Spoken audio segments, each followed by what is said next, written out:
Salut, désolé de bailler. Je suis fatiguée.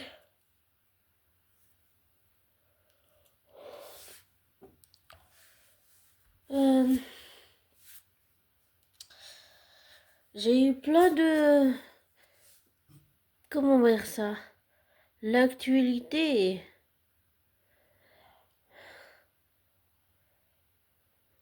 est vraiment... Elle bat son plein en ce moment. Alors, j'ai appris que la,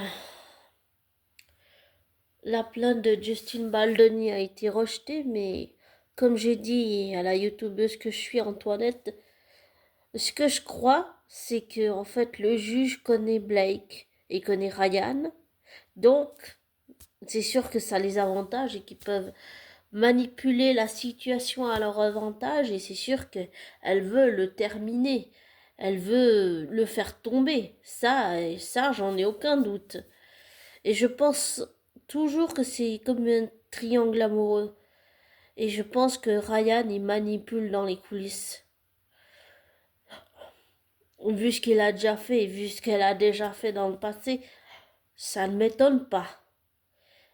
Ils attendaient juste qu'il y ait quelqu'un, un jeune homme complètement inexpérimenté pour profiter de la situation. Pour moi, c'est exactement ça ce qui se passe.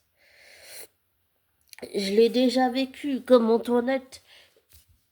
Toute ma vie, j'ai vécu le racisme, donc parce que je suis de couleur, d'origine indienne, adoptée. Donc oui, comme Antoinette, ça résonne aussi en moi, l'injustice là. Et puis le fait que ce juste ait sûrement reçu des pots de vin et de l'argent et des magouilles, et le fait qu'il connaisse Blake Livy, ça fausse tout le jugement. C'est un conflit d'intérêts.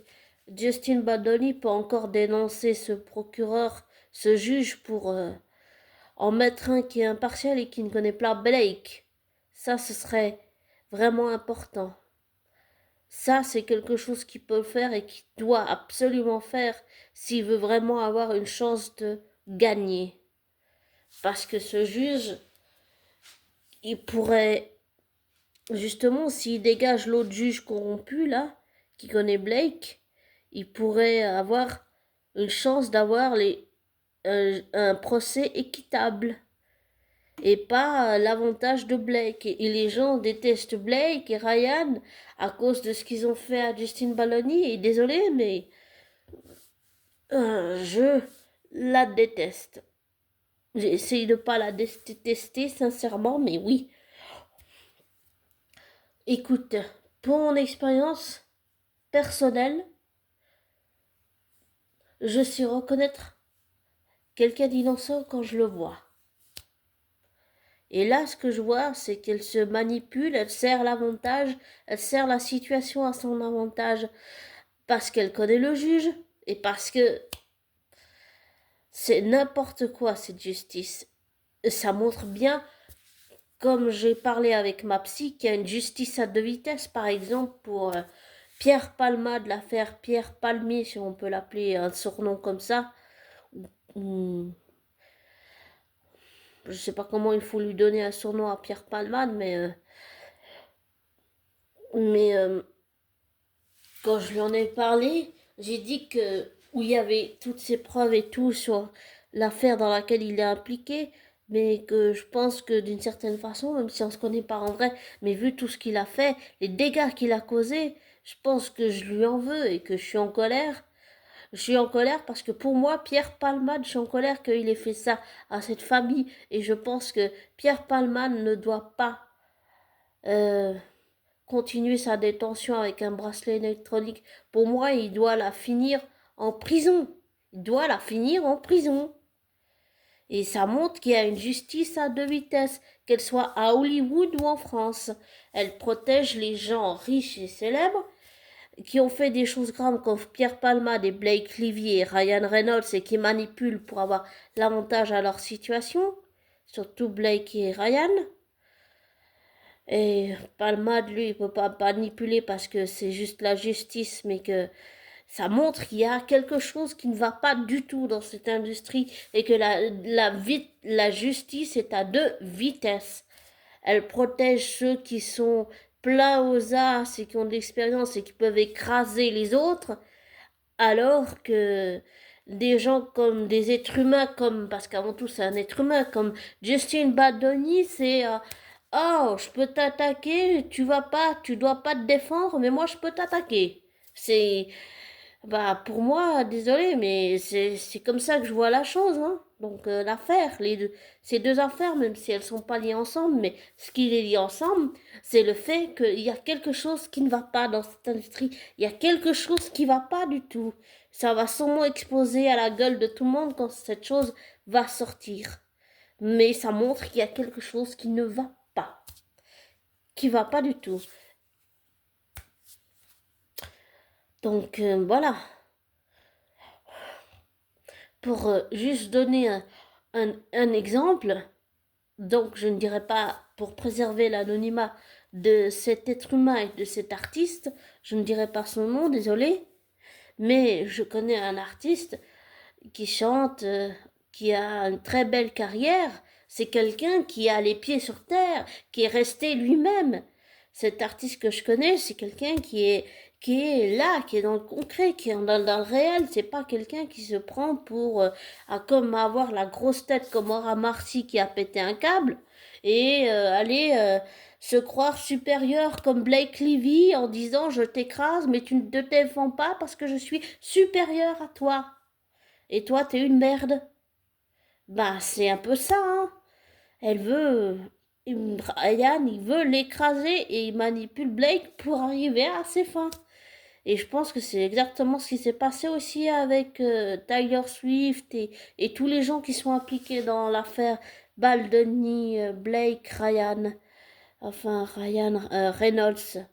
Enfin, pour moi, c'est exactement ça. C'est la loi du plus fort et on s'en fout des autres.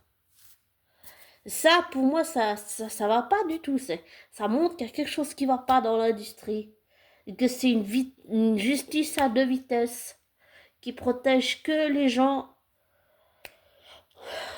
avec des pots de vin, des magouilles et des trucs d'argent et je ne sais tout quoi, et aussi des pressions, du chantage, de l'intimidation. Et par exemple, trouver ton adresse alors que personne ne sait où t'habites, comme Jay-Z et comme Didi ont fait. Voilà, c'est exactement le même système. C'est exactement le même système. Et ça montre que le système de divertissement hollywoodien, il y a quelque chose qui va pas du tout. Et quand ça éclatera, il y en a plein qui vont s'en ramasser dans la gueule. Ça, j'ai peut-être tort, et je le reconnais si j'ai tort au cas où, mais ça j'en suis sûre que quand ça va éclater, cette chose qui ne va pas, il y en a plein qui vont s'en ramasser dans la gueule. Donc voilà. Mais ça va pas du tout, ça va pas du tout. Vraiment pas. Ensuite, j'ai appris pour l'affaire Rachel Zegler, Disney, tout ça, avec le flop de Blanche-Neige. D'ailleurs, j'ai toujours pas vu le film. Il faut que je trouve une plateforme de streaming où je pourrais le voir. Mais comme ça fait un flop financier et tout, Disney attaque Rachel Zegler. Elle se plaint qu'il y a eu des problèmes de conditions, des dégradations, tout ça, tout ça. Mais Disney pensait qu'elle allait rien faire, hein, qu'elle allait pas se défendre, qu'il pourrait l'attaquer comme ça, mais elle se défend et elle veut pas se laisser faire, elle veut pas se laisser en faire. C'est sûr qu'il faut jamais se laisser faire dans ce genre de situation.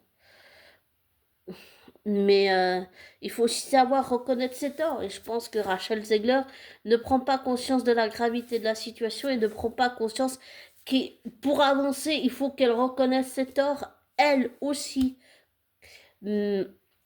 Parce que reconnaître ses torts, ça permet d'avancer, ça permet de prendre de hauteur et du recul et de voir les choses différemment, de se mettre à la place des autres, de les comprendre. Voilà. Donc, je pense que Rachel Zegler devrait juste essayer de comprendre Disney aussi, qu'ils ont perdu de l'argent et ils veulent récupérer cet argent et je pense pas qu'ils vont la lâcher.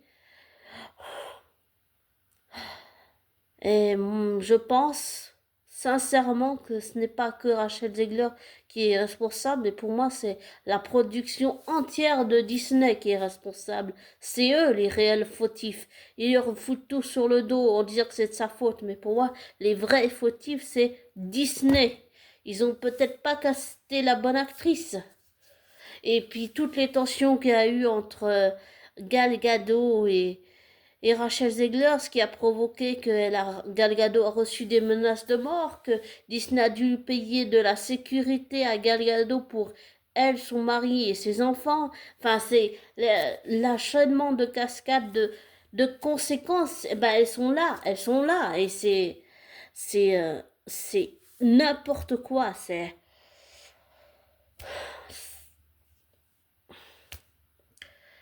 C'est vraiment comme s'il y avait que l'argent, l'argent, l'argent. Enfin, c'est. Et pour Justin Baldoni, oui, je le plains. Et pour avoir, au début, c'est sûr que pour l'affaire Justin Baldoni, Blake Livy, Ryan Reynolds, oui, j'ai cru tout de suite Blake Livy parce que je me suis dit que, oui, elle avait sûrement forcément raison, mais après, quand j'ai vu toutes les preuves de que Justin a données, on dit toujours, il y a une expression qui dit, il y a que les imbéciles qui changent pas d'avis. Ben oui, ça veut dire qu'on peut toujours changer d'avis. J'ai changé d'avis, oui, parce que, bah peut-être je suis bête, mais quand je vois toutes les preuves qu'il a données, ou ce que je me demande, c'est où sont les preuves de Blake? Où elles sont? Parce que jusqu'à présent, j'en ai vu aucune. Et en plus, elle a laissé tomber sa plainte pour détresse émotionnelle, là. Je bois juste, c'est du Coca zéro.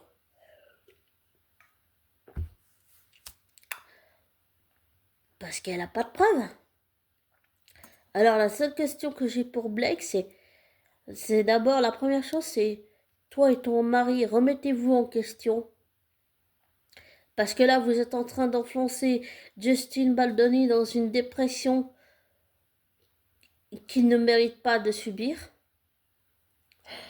Et ensuite, essayer avoir comment ça s'appelle, comment on dit, des renseignements, des SMS, des choses en les ayant illégalement, ça se fait pas. Et ça peut pas être des preuves contre lui si c'est fait illégalement. Sauf si bien sûr tu connais un juge et que ça biaise tout, évidemment. Et que ça fausse tout, parce que je suis persuadée que ça fausse tout, parce que ce juge connaît Blake Livy. Donc c'est pour ça qu'il rejette la faute sur Baldoni et qu'il dit que cette plainte ne peut pas être recevable, c'est parce qu'il connaît Blake, et puis sûrement qu'elle a peut-être dû faire aussi des pressions et tout, en disant, dans le menaçant, en disant que euh, peut-être de lui foutre sa carrière de juge en l'air s'il ne prenait pas parti pour elle, comme elle l'a fait comme elle l'a fait avec plein d'autres. Et là, pour moi, on rentre dans un système d'emprise. Si on parle de Didi, il y a l'emprise. Si on parle de Blake Lively et Ryan, on parle aussi d'emprise. Pour moi, là, c'est un système où il y a l'emprise dans ces deux affaires. Pour Pierre Palmade, on peut pas dire la même chose. Pour lui, c'est une emprise de drogue. Pour Pierre Palmade, je connais son histoire, je connais parce que j'ai vu ses histoires, j'ai vu ses interviews, parce qu'il l'a dit lui-même et parce qu'il en a parlé. Il n'arrive pas à accepter son homosexualité. J'espère qu'un jour, il arrivera à le faire pour lui-même, pour se sauver et pour guérir. Même si je comprends les victimes qu'elles ne pardonneront jamais à Pierre Palmade, ce que je comprends tout à fait. Mais souvent, le plus dur, c'est de se pardonner à soi-même ce qu'on fait subir à l'autre. Psychologiquement, c'est quelque chose qui est très très compliqué, très difficile à surmonter, mais il faut de l'aide de professionnels pour ça. Et je sais que tout le monde aux États-Unis n'a pas les moyens d'avoir des suivis de professionnels, parce que le système américain est pourri, et je le sais parce que je l'ai entendu, j'ai entendu une youtubeuse québécoise que j'adore qui a parlé de ça sur une de ses vidéos, et puis aussi parce que je suis une autre youtubeuse qui a expliqué que quand par exemple ils te donnent un cachet ou quelque chose à l'hôpital, ils te font une facture à 5 500 francs. Enfin, c'est ubuesque, c'est un système où on peut pas être, comment on va dire, tu peux pas te soigner même avec des petits moyens d'argent parce que le système américain est mal foutu financièrement et ça va pas du tout. Et là, je m'éloigne un peu, mais si on revient à ce que j'ai dit, l'emprise, comme j'ai dit, pour Pierre Palmade, on peut pas dire ça. C'est l'emprise de la drogue, c'est sa maladie. Il peut y avoir toujours des rechutes. Et j'ai toujours compris, j'ai toujours su que dans ses interviews, en l'écoutant, que c'était un combat, que c'était une maladie, que Pierre Palmade, c'est quelque chose qui porte depuis vraiment très, très, très, très longtemps.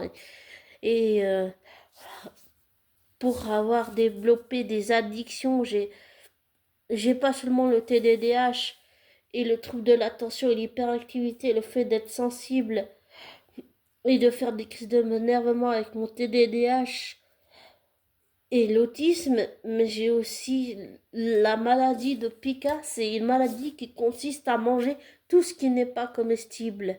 Et j'ai mangé pendant longtemps, c'est dégoûtant, mais du papier de toilette. Et c'est quelque chose que j'ai fait pendant longtemps et c'est une addiction. Oui, c'est une addiction. Et ça part et ça vient. Mais c'est une addiction, oui. C'est un peu honteux d'avouer ça, mais oui. Et comme tout le monde, j'ai aussi des addictions. Je suis pas parfaite. Je suis imparfaite. On est dans un monde où on veut que l'humain soit parfait, mais c'est pas possible d'être parfait. C'est pas possible. On vit dans un monde où on est imparfait, on a des travers, des défauts, des qualités. Mais si je reviens à ce que j'ai dit sur Blake Lively, Ryan Reynolds, Tyler et Hugh Jackman et compagnie dans cette affaire, pour moi c'est une histoire, que ce soit Blake ou bien Didi, c'est juste une histoire d'emprise, d'emprise, d'emprise. Ça veut dire que d'une certaine façon, Blake a eu une emprise sur Justin Baldoni, mais psychologiquement, pas que physiquement et matériellement, avec tous les frais qu'il y a eu pour le déplacement, pour tout ce qu'il y a eu pour la production du film Hilton Rivers. Pour moi, c'est une question d'emprise. C'est de l'emprise. On revient dans le cercle de l'emprise. C'est la même chose avec Didi. Il y a de l'emprise, il y a de la violence financière. Et là, c'est un peu la même chose. C'est de la violence de créateur. C'est s'approprier quelque chose qui n'est pas à toi.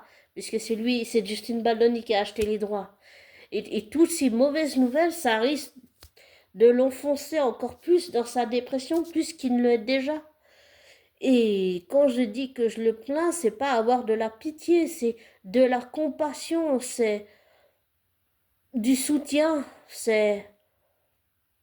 Je ressens de... Même si je le reconnais pas, je ressens de l'amicalité pour lui. Oui, j'ai envie de le soutenir, j'ai envie qu'il s'en sorte. Parce qu'on voit les conséquences de tout ce que ce procès fait. Bah, il fait une dépression, voilà. Et pour l'avoir vécu pendant longtemps, j'ai eu des idées noires, j'ai eu des idées de suicide. J'ai fait aussi une tentative de suicide. J'ai harcelé un ami jusque chez lui. J'ai fait toutes des choses que je n'aurais pas dû. J'ai volé de l'argent à mes parents parce que je me faisais raqueter par une fille. C'était non plus pas une excuse. Donc, ce que j'ai fait, mes actes sont criminels. J'ai failli tuer mon chien, j'ai failli tuer mon chat. Ça aussi, c'est des actes criminels. Et là, c'est l'emprise. C'est que ce soit l'affaire Justin, Ryan Blake, Hugh Jackman, c'est l'emprise, l'emprise, l'emprise.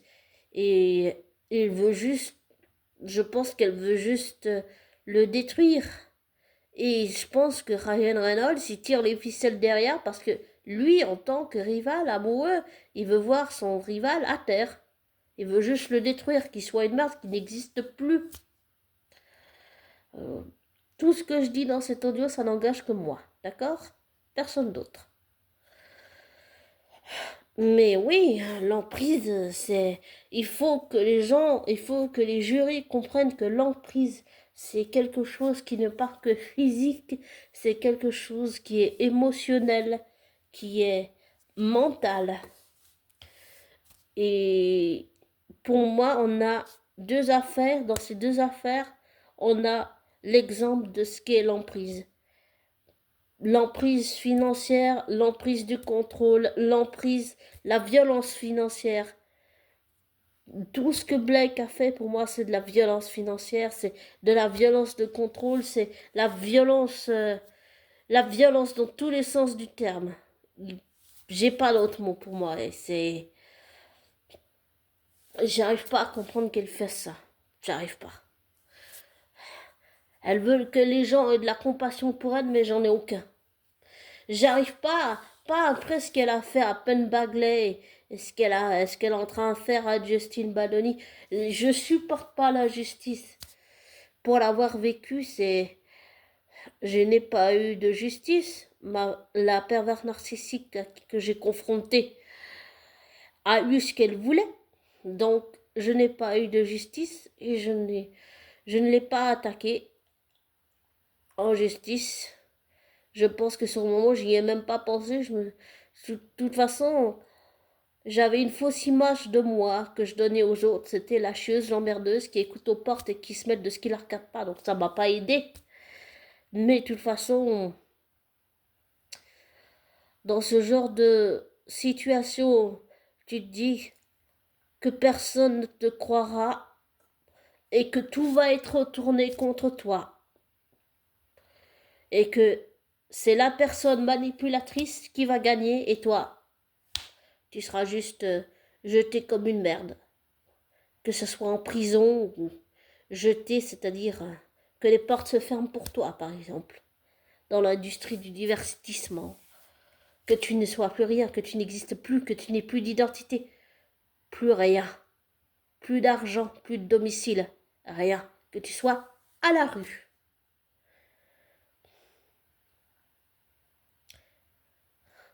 Ça montre la perversité de cette femme. Et de Ryan derrière, évidemment, qui tire les ficelles. C'est... Je supporte pas ce qu'elle lui fait. C'est... Elle a profité d'un gars sans expérience, en tout cas qui en a pas assez, pour tout lui prendre. C'est déjà arrivé dans l'industrie, mais d'un tel niveau de violence, c'est du jamais vu pour moi.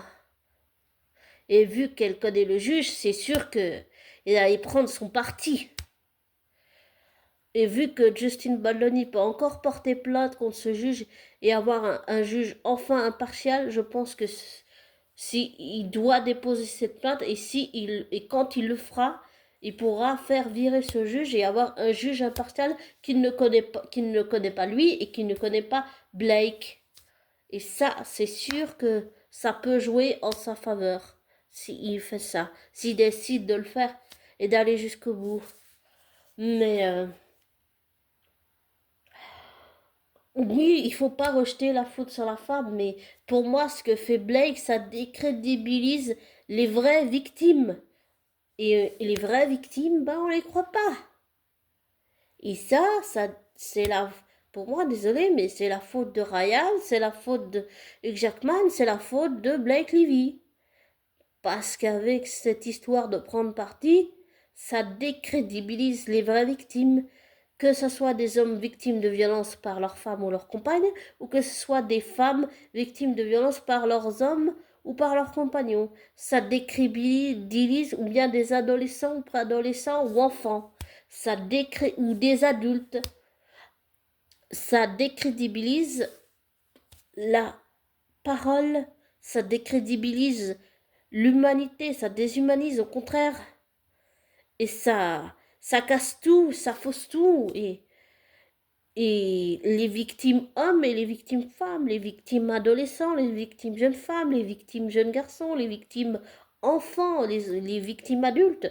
Enfin, ça décrédibilise tout. Et les vraies victimes ne sont pas crues. Voilà. Parce qu'on prend exemple sur des gens comme Blake Lively, Ryan Reynolds et Hugh Jackman, même si j'adore Hugh Jackman dans le rôle de Wolverine, et que j'adore regarder ce film de Deadpool, et que j'essaye de faire l'impasse sur tout ce qui se passe en ce moment avec cette affaire. Il faut savoir faire la part des choses. On peut admirer le travail de quelqu'un, mais ne pas être d'accord avec ses décisions. C'est comme un exemple avec Francis Lalanne. Je suis pas d'accord avec le fait qu'il ait fait de la dégradation, qu'il ait harcelé son ex-compagne, qu'il lui ait fait la misère. J'adore ses chansons, j'adore l'être humain, mais je ne suis pas d'accord avec son comportement. Je suis pas d'accord qu'il ait fait ça à son ex-compagne. Je suis pas d'accord qu'il ait fait ça. Voilà. Et pour moi, c'est pas parce que tu aimes un artiste que même si tu fais la part des choses, que tu dois tout dire oui, amen à tout, ou être aveuglé, comme je l'ai été. Et c'est aussi savoir dire à quelqu'un non, ou lui dire quand ça ne te plaît pas. Même si cette personne ne veut pas l'entendre, il faut savoir dire que ça ne plaît pas. Et moi, ça ne me plaît pas ce que Francis Lalanne il a fait à son ex-compagne. Et puis ça me rappelle que ma sœur a subi des violences avec un ex pervers narcissique manipulateur diagnostiqué. Et que j'ai subi ça à mon ancien travail. Bon, différemment de ma sœur, mais l'expérience était similaire d'une certaine façon. Sauf que je l'ai vécu avec une collègue féminine, une femme. En plus d'être raciste, elle est manipulatrice et perverse narcissique. Et j'ai fait l'erreur de la confronter en me disant qu'elle était une perverse narcissique et le retour de bâton a été violent, extrêmement violent. Mais ça montre que, ouais, il y a quelque chose clairement qui ne va pas dans tout ce que je viens de dire là. C'est... Il y a quelque chose qui ne va pas. Et c'est quelque chose, quand il aura éclaté, tout le monde en prendra pour son grade. Et ça montre aussi qu'il y a une justice à deux vitesses. Ça aussi, ça va pas. Ça va pas du tout. Et j'ai conscience que ça existe pas seulement aux États-Unis, mais que ça existe dans toutes les élites du monde entier, y compris de Suisse. De toute la Suisse entière. Et que vraiment, ça ne va pas. Il y a quelque chose qui ne va pas. Dans toute l'industrie, dans le monde entier, il y a quelque chose qui ne va pas. J'arrive pas à mettre le doigt dessus encore, mais je sens qu'il y a quelque chose qui va pas. Demain, je ferai sûrement un audio pour... je sais pas si je vais parler de l'affaire Didi, mais je vais sûrement...